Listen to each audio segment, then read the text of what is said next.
Welcome to the Kafka's Today we're going to discuss whether it was 1 point gained or 2 points dropped in our home draw with Wolves today.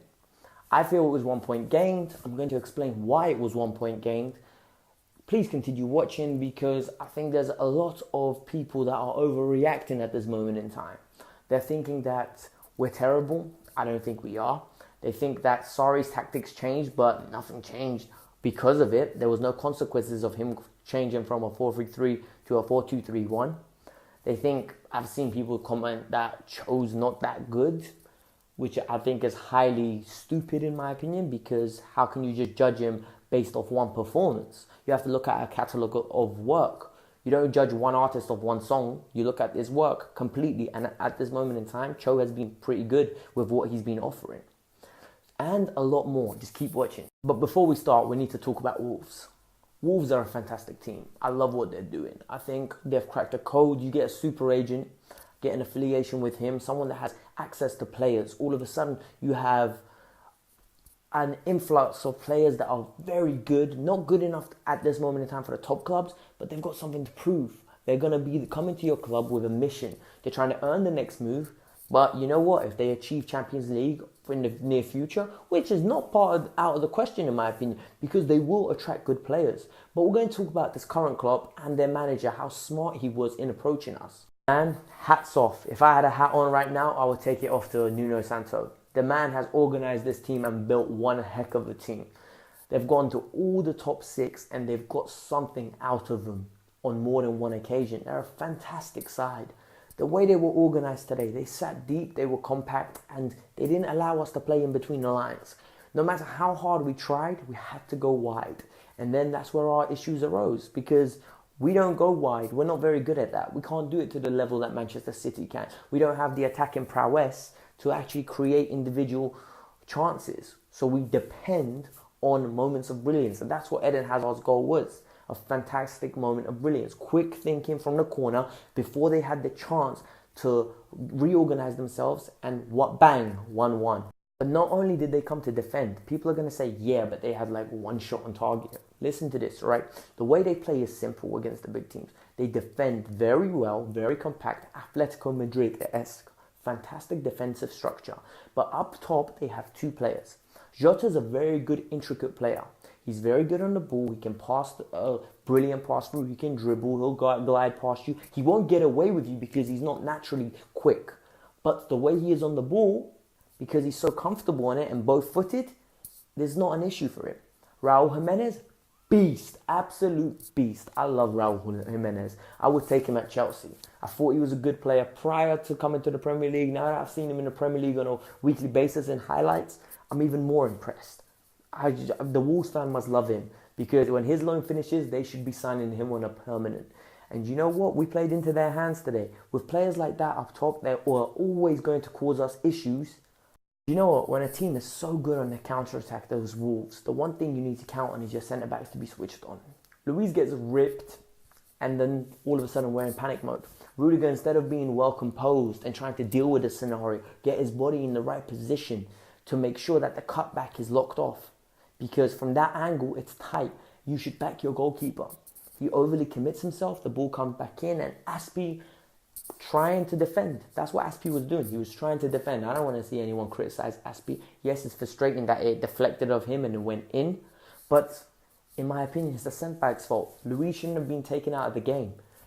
Pivot back. It's a lack of pace. He's scared to get beaten by pace. He hasn't got any pace, so he'd rather do something stupid. And Rudiger, he's just all over the place. He's rash. I call him a liability to Rudiger for a reason.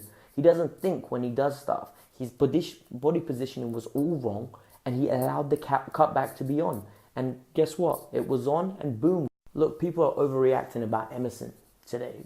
I've seen people say he had a bad game. That's pathetic. I don't think he had a bad game. It's just his side, our left-hand side, is always defended better because they get more men around that side. They know the danger's coming from that side.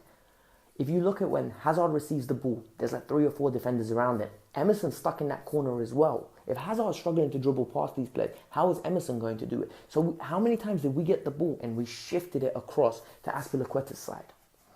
And then Azpilicueta receives the ball and he's just one-on-one with their left back. But Aspie can't take him on That's not Aspi's fault. He's not naturally good, gifted to that extent. So he's just not good enough for this system. At the end of the day, if you look at the top teams that play this attacking style of football, prime Barcelona had Dani Alves. Fullbacks that can attack. Cancelo now at Juventus, he can take on a man. Lam in his day could take on a man. All these players could take on men. Aspi can't do it. And once he can't take on a man, he can't beat him to get to the byline and shift their defense. So he has to come back into the midfield and we have to start again. Then we go into the midfield. There's no creativity. It took Ruben to come on for us to even attract players because he glides with the ball and he takes people on. That means you dispossess their little shape that they have. That dish gets destroyed. But it just didn't work. They were so compact and well-oiled. How many times did Hudson-Odoi have time to get a cross in? It's because they're focusing all their efforts on our left-hand side. So they're not able to shift over. And Hudson got so many good crosses on. I really believe the one thing Sarri got wrong today is he did not start with Hudson-Odoi and Ruben. If he started with them, the game would have been different. We would have had more creativity on the pitch for a longer time. Pedro was not right for this game. Also, another thing, it does not help when your striker does not move. Higuain's movement today was pathetic. And the worst thing is when he did get the chances, he didn't bury him. I don't like that. We don't have a clinical striker. Higuain is the type of striker, and when we got him, we signed up to this. So I'm not complaining, I'm just reiterating this. When we signed Higuain, I told you, oh, he's going to score goals against the bottom tier clubs, and he's not going to do much against the top tier clubs. And that's a fact.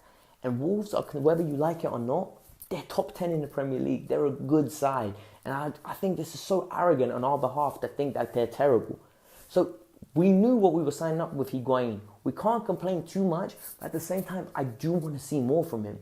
He needs to be more involved. How is Jimenez having a better performance than him? In my opinion, Jimenez might even be better than Higuain. This might be a big boy shout, and you're going to call me deluded. But I actually believe Raul Jimenez is better than Gonzalo Higuain. We're going to get onto Don Sarri. Jefe changed his ways today. He changed from a 4-3-3 to a 4-2-3-1. It was very interesting in my opinion because when I saw Willian, I was like, he's going to take Hazard off. He's going to go false 9, Higuain off. And I was very surprised.